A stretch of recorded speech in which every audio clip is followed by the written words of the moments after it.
ganacsatada Soomaaliyeed ee dalka Koonfur Afrika ayaa ka walaacsan falal afduub ah oo muddooyinkii dambe ka dhacayay meelo ka tirsan Koonfur Afrika gaar ahaan magaalooyinka Cape Town iyo Johannesburg iyadoona lagu bartilmaameedsanayo ganacsatada Soomaaliyeed isla markaana kooxaha wax afduubanaya ay dalbanayaan lacag madax furasho ah oo aad u fara badan. Cabdiraxmaan Gaarane Axmed oo ka tirsan ganacsatada Soomaaliyeed ee magaalada Johannesburg ayaa ii sheegay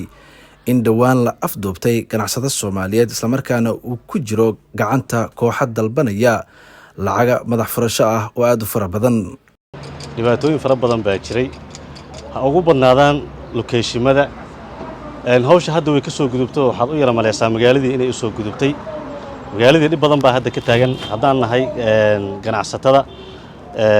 arrimo aad noo cabsi geliyaa jiro kuwaasoo ah afduub iyo wax la mid ah hal iyo laba haddaan taabto hadda magaaladan Johannesburg rag aad u fara badan oo Soomaali ah oo waxaa jira la afduubtay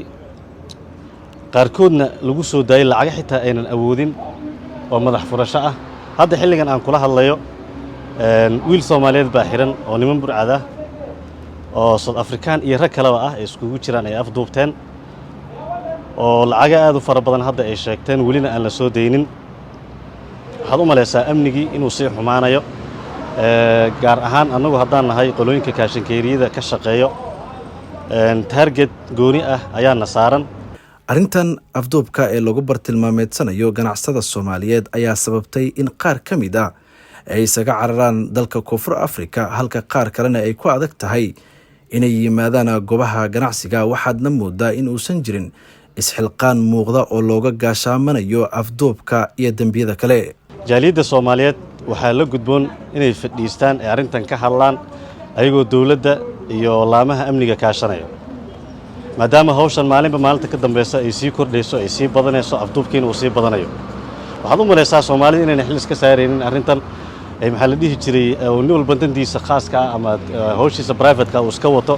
xaqiiqatan shakhsi walba oo ganacsada aan hawshan haddii saan looga aamuso way ku imaan doontaa oo maalintiisa asaga la afduuban doonaa.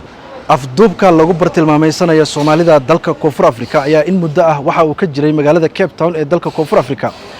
iyadoo haatan aad moodo inuu u soo wareegay magaalada Johannesburg isla markaana lagu bartilmaameedsanayo dadka waxgalka ah ee ganacsatada ee dhaqaalaha haysta